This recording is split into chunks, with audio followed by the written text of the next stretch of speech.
You are listening to Fox Radio 910 and 104.3.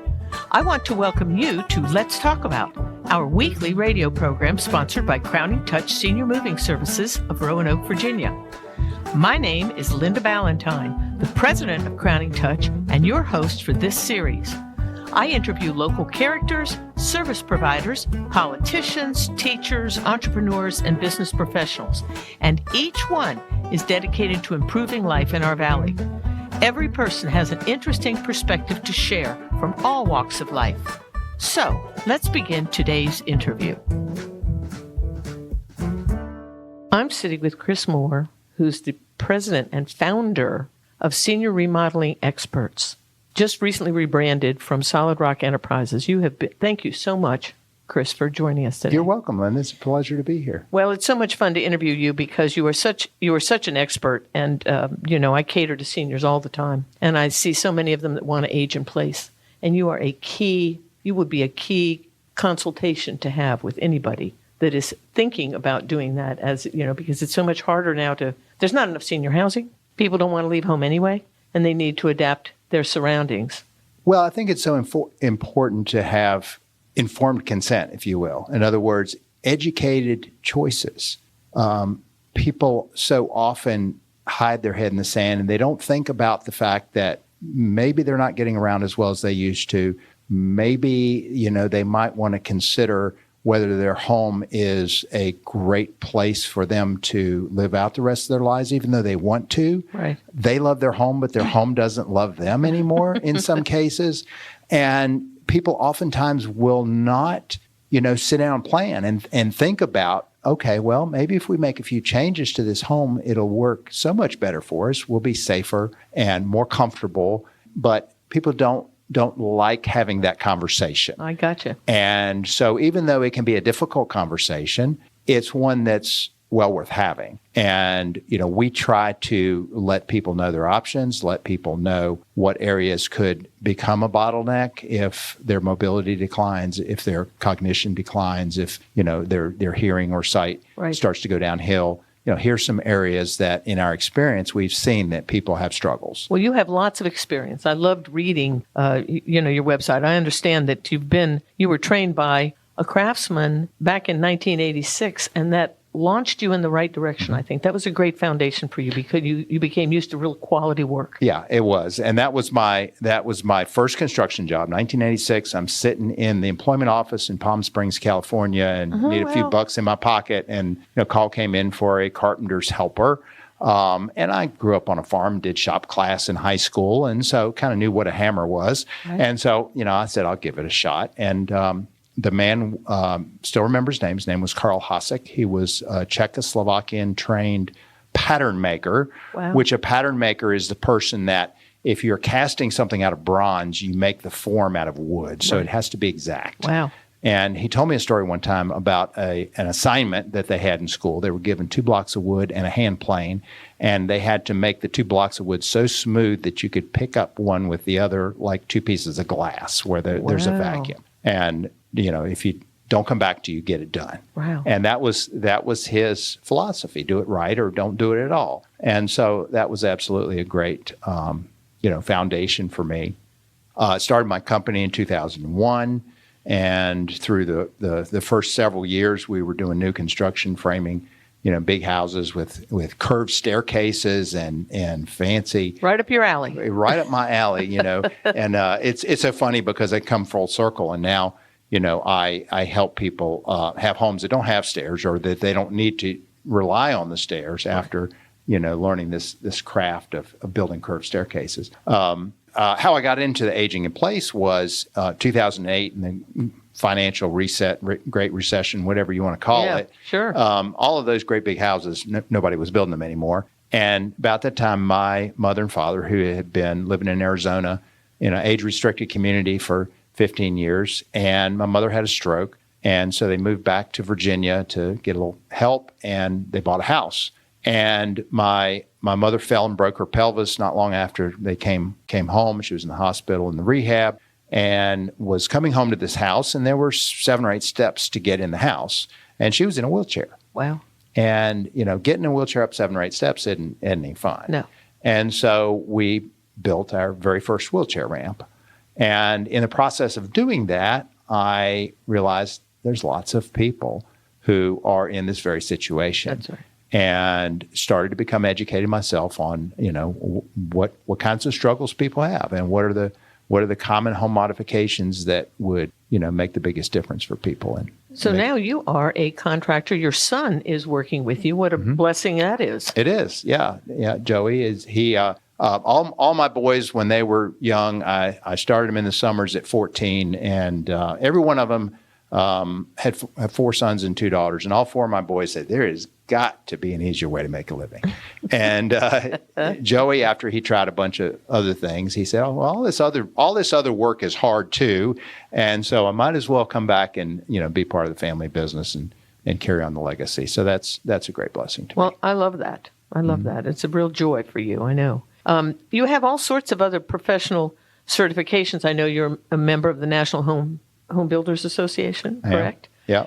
And these types of contacts probably fuel your fire. In other words, let me ask you this about who comes to you first. Do you deal more with the children of the parents, kids that are really stepping in to try and motivate their parents to make the change, or do you deal straightly with the seniors themselves? Well, we have this, as we mentioned, we have this resistance. People don't want to think about that they're not getting around as well as they used to and don't want to admit it.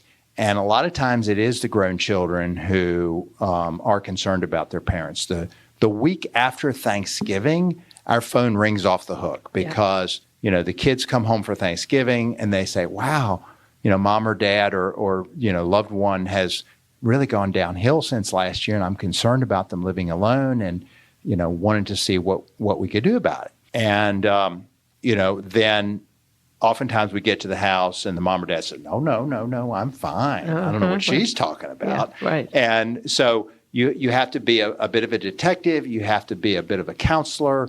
You have to be a bit of a negotiator and come in and explain to the person that, we're not here to tell you what to do. We're not here to disrupt your life. We're here to give you some options and suggest to them gently sometimes that by considering some of these changes, you can actually increase your independence and you can live in the home that you love for longer than otherwise would be possible. And it stretches, the savings in your retirement income, because the average assisted living 1-bedroom in the state of Virginia is $4,000 a month. And this, even if you were to put $15,000 or $20,000 into bathroom renovation or, some changes in the kitchen, we can talk about what some of those are that you would do. It's certainly more economical to be able to stay at home that way if you can. One of my suppliers had a brochure years ago that said your retirement plan begins in your bathroom, and it made exactly that point. Yeah. That by making some modifications, you can, comfortably and safely, live at home longer. And people ask me all the time, does Medicare pay for this? Does insurance pay for this? Is there any help? And unfortunately, Medicare does not really pay for any kind of home modifications. They've been making noise about it for years, but it hasn't come to anything. Right. There are some long-term care insurance policies that will pay for some home modifications. The Virginia Housing Development Authority has a number of grants that some apply to veterans, some apply to homeowners, some apply to renters, so those are available. There are a number of grants that the VA has for veterans, particularly if you are a service-connected disabled veteran. Right. There's a lot of resources, as there should be. That's correct. To help pay for making the homes safer and more accessible. Repeat that little story you shared with me just a minute ago about the veteran that you're currently helping right now. Yeah, we have a veteran, he's a Korean War veteran that lives in Botetourt County, and we have a couple of grants to pay for a curbless shower. In other words, a shower that doesn't have a lip that you don't have to step over. But we need to make some structural repairs, and so we are have put on our detective hat, and we're contacting organizations to help get some funding for him to be able to really have a safe bathroom that's easy for him to get in and out of. Because you discovered that. I mean, you discovered that not only did he need a curbless shower, but he also needed floor reinforcement because you were afraid he was going to fall through there. So that's the type of thing that you can identify when you go in and when you're conscious about safety. It's all about safety Absolutely. for you. Yeah. So let's talk about some of the jobs that you tackle. You're basically inside the home, correct? You aren't on the roof, or are you saying that you can? Well, you're open for anything? We have. Last year we built a new home for a double amputee veteran. It has a wraparound porch. It has a ramp to get to all sides of the house without any steps. It has wall cabinets on the wall that are motorized, so you push a button and the upper wall cabinets come down to the countertop level. The man is double amputee, and he walks with prosthetic legs. He's amputated above the knees, and he has short prosthetic legs. So he's not very tall, but he's trained as a chef and loves to cook. And in his kitchen, we set things up for him. And when we demonstrated the cabinet lift for him, he got very excited that he could reach the top shelf of his upper cabinets when it was in the down position. So, that's what gets me excited is to. It's got to be part of what you love about your job. Absolutely, to make a difference in people's lives. I mean, we've done jobs for people who haven't had a shower in 2 years. We've done jobs for people who, it just changed their life to be able to. Be able to use their home because of the fact that they hadn't been able to, because it was not designed to be accessible. We call it Peter Pan housing built for people that never grow old. Oh, okay. Yeah. Gotcha. And one of the studies I read years ago said that only 15% of us will go through our entire lives without a mobility impairment of one kind or another. Maybe it's temporary. You broke your leg skiing, or maybe it's over time, a progressive condition, arthritis, or just, the aging, right. And you just don't get around as well as you used to. Right. So why are we designing and building houses that work for 15% of the population? Doesn't make any sense. Why don't we start out with wider doorways? Yeah. And that's what we call universal design. The idea that we would design and build homes that would work for all people, regardless of age or ability. Without the need for modifications. And, little bit of incremental traction towards that idea. We see a lot more new homes built with 3-foot doors. Right. We're starting to see more new homes with master suites on the main level. That's right, Multi-generational living is experiencing a resurgence for various reasons. And so we see some housing with, those kinds of features built in, but it's very slow. So you could, theoretically, I know my husband and I just put in what, if we were to sell the house down the road, could be called a mother-in-law suite. But we did it just planning. We're good boys and girls at our house.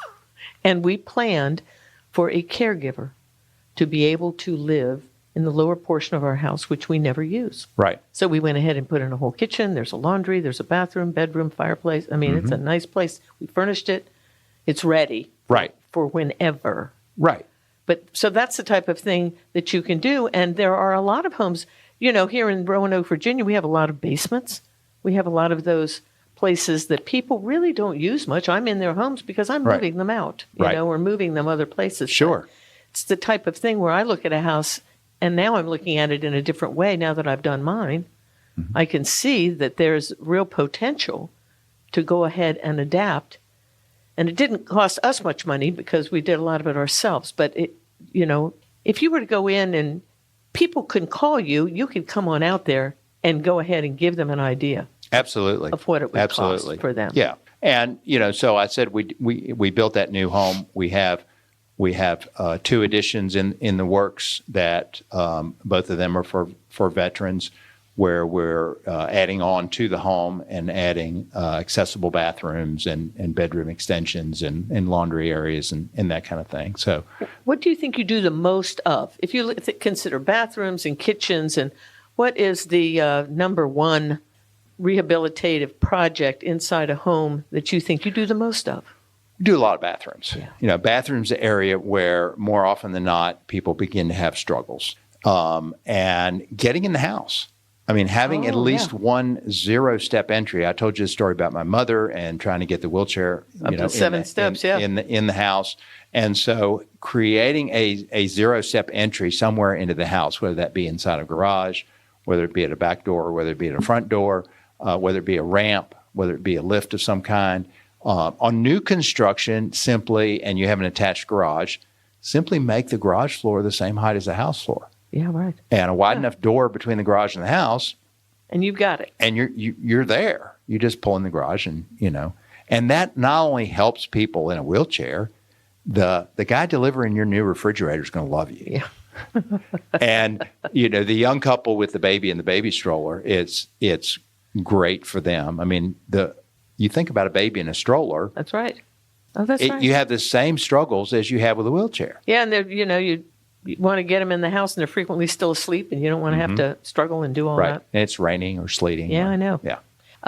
I understand that for all of your work, you provide a 5-year warranty on everything, which I think is very admirable. Is that a common warranty? I mean, that seems like a big warranty. It is a big warranty. And, we do that because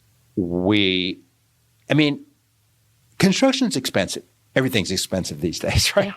But it costs a lot of money to get work done on your home, to build a new home.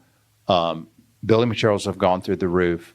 Labor has gone through the roof. I mean, everything is expensive. And so I feel like for people to invest, that kind of money, and it should last. And there's a lot of homes that, around here, Fincastle, some of the areas that were settled in the 1700s. Oh, right. And a lot of those houses are still standing. Wow. So, we know it can be done, right?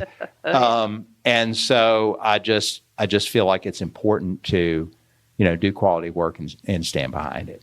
How far out of Roanoke will you go to do work on people's homes? We generally try not to go more than an hour's drive, although there certainly have been cases where we did, particularly for veterans. It's hard for me to say no. And a lot of contractors will not participate with the grants just because of the amount of paperwork that you have to do. Yeah.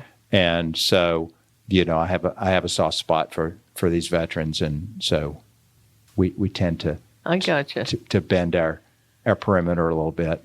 What percentage of your clients have functional limitations, disabilities? I know we've spoken about the veterans. Are half of your clients, by the time they call you and they're wanting your assessment? I would say probably over half, maybe 2/3. To me, the educational part and trying to make the case for planning ahead and making changes before you need them is something that's near and dear to my heart. But there's still a lot of resistance to that. Yeah, you said most people are reactive. They're not going to call you until somebody is getting out of the hospital. The hospital won't release them for home care unless you can really prove that you can really be taking care of them. Right. In which case, then they're on your phone and they're frantic and they want you to come right away and do something. Well, I had a conversation with an elder care attorney a few years ago, and I said, why is it that when you try to get people to, do a will or do home modifications, they don't want to talk about it, they don't want to have any part about it, but when you want to talk about, saving money for retirement, people don't mind having that conversation. Right. And he said, that's easy. It's because when they're thinking about saving money, they're thinking about going to the beach, they're thinking about going on a cruise, they're thinking about doing all these fun things that they want to do with their money. But when they're thinking about writing a will, or they're thinking about remodeling their bathroom to make it accessible, the backstory of that is they're thinking about, maybe I won't be getting around so well anymore. Maybe I might, be sick or, worse. And so that's not a pleasant thought. And it's interesting because almost across the board, those people who I have had come to me saying, we're doing fine now, but we want to plan ahead. We don't want to move. We want this to be our forever home, are almost exclusively people who have been caregivers. Because they've got the insight. They've seen what the other side of the equation looks like, and they understand how difficult it is to care for somebody who has mobility impairments in a house that's not set up for it. How do you deal with the objection that some people have that if they remodel their house and make it look like a senior lives there, they might put in the type of the tubs, shower combination, the step-in tub. They might have to put in a stair lift, which is easy to take out. But if you're knocking out walls to put in bigger doorways, or you're creating ramps can be taken down. But do you understand what I'm saying? Right. Some people does it really detract from the value of the house, or do they have to then, when they go to sell the house, they got to take that walk-in tub out because nobody wants that? Have you dealt with that? Well, the way I usually deal with that is that I have done enough of these jobs that, very high-end kind of work that happens to be accessible, that I can show pictures of, look at this bathroom, or look at this kitchen, that's or good. look at this, and it's done very well and tastefully. A lot of the people think about the hospital, the hospital rooms. It has the grab bars and has the utilitarian but not very very attractive features. Now, the walk-in tubs are an interesting case. There's a lot of marketing done on walk-in tubs. I mean, you can see Pat Boone, singing Rub-a-Dub-Dub, and the marketing message is, if you just get one of these walk-in tubs, you're going to be set and all your problems are over.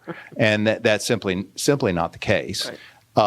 You have to get in the tub and you have to sit there while it fills up. And then when you're done, you have to sit there and wait for it to drain before you can get out. Right. I had a client that had spent $27,000 on a walk-in tub and couldn't get in it. And so we took it out and put in a curbless shower. Gosh. So it doesn't sound like you're a big fan of walk-in tubs. There's probably a place for them, but it's not something that the average family would need. I've done 2. Okay. In 24 years. Gotcha. And I've done dozens, if not hundreds, of curbless showers. Well, my husband agrees with you, so you're in good company. When we're talking about home improvements, and especially for seniors, because that particular senior audience is frequently targeted for scams, let's just spend a minute cautioning people about scammers and what to look for. High-pressure tactics, they deliver substandard work. Do you have any... I'd be interested in some of your comments on, are we subject to that? Are there scammers here in Roanoke? There's scammers everywhere. There are, I often say that if these people would spend half as much effort in something productive as they do in trying to rip somebody off, they would go very far in this world. Because they get very creative coming up with ways to separate people. But common sense, get some help. If you're a senior and you live alone and, somebody calls you on the phone or approaches you, get somebody to look at it. Get a trusted family member or friend, check references, check licenses, check with the Better Business Bureau. Just do a little homework before you, write a check or sign anything. Yeah. And talk to people that they have done work for. Talk to, do a little check-in. Yeah. And anytime somebody said this is today only, throw them out of your house. Yeah, I bought some this is today only offers on some steak that didn't. I was a sucker like some folks. Yeah. Is there such a thing as an average remodeling cost? I mean, I get that from some of my clients who are interested in moving and they want to know, well, what does the average move cost? And I know that there are so many, parameters that you have to deal with and so many variables. But if somebody's talking about remodeling an average bathroom, and I'm not talking about a supersized bathroom with the jacuzzi tub and the double sinks and everything, but if you're talking about a bathroom in a house that was maybe built in the 60s or 70s, and they need to remodel, and it's about that size. Do you know the size I'm talking about? Mm-hmm. What is that? Is that about it's no longer than 10 feet, and it's probably only 5 by 8 there is the quintessential, average bathroom. Right. And from an accessibility point of view, it's a disaster. It is. It's got a little bitty narrow door, That's usually correct. 2 feet wide. That's right. The bathtub is hard to step in and out of. Right. It's slippery and it's wet, and there's not room to, really walk in there, with a cane, much less, a walker or any other kind of mobility device. Right. And so, if we were to take that bathroom and we're going to, somebody wants us to make it accessible. Does that mean you have to tear it down to the studs? I mean, It does not. Okay. It does not. And it can vary everything from, we do something called a tub cut, where we take the tub and we take a chunk out of the wall of the tub. Okay. And we put a step in, and that runs, between $1,000 and $1,500. Wow. Okay. That's a good And, thing. So they don't have to lift up all that way. Don't get have to over. lift up, all the way over. And then you can do that and put in a couple of grab bars and be $2,000 or, thereabouts. Or, you can take the tub out completely and put in a curbless shower. Right. And that's going to run, somewhere between $15,000 and So $20,000, that's a lot depending more on money. Yeah, a lot more money, and it's more accessible. I mean, because with Yeah. the tub cut, you still have a step, but we can do. I mean, there's a lot of different variables. I When got you. people ask me about average cost or how much is a house per square foot, I always turn around and say, well, you tell me how much a car costs per pound, and I will tell you how much, a new home or a remodel costs per square foot. Well, some of these others, the fix, like taking a cut out of the tub, not only doesn't take as much money, but it doesn't take as much time. Exactly. And that's a big deal, too. It is. For these people. They just don't. Especially when people have waited That's correct. Yeah. until they got to have it. That's you right. know? Yeah. And They- those they are the need it right ones then. where somebody hadn't had a shower in 2 years Yeah. because they can't get in the tub. Gotcha. And- Wow. Well, listen, you have shared a lot of insight with us today, and I really, really appreciate it. And I'm going to take you up on taking that cut out of a tub because I'm in that situation. And so that's just terrific. Thank you so much, Chris, for You're being welcome. with us today. Thank you for having me. All righty. Bye-bye. Bye. You've been listening to Let's Talk About, courtesy of Crowning Touch Senior Moving Services of Roanoke, Virginia, the only moving company with a consignment shop, auction house, and real estate division. We are a one-stop shop for any senior making a move. Check out our website at crowningtouchusa.com. Or if you are planning a move, call Anna at 540-982-5800 to arrange a free estimate. And don't forget to check out our monthly browse and bid auctions at 6712 Williamson Road in Roanoke, where you can bid online on over 1,800 items each month. Meanwhile, let's get back together next Friday at noon for more of Let's Talk About on Fox 910 and 104.3.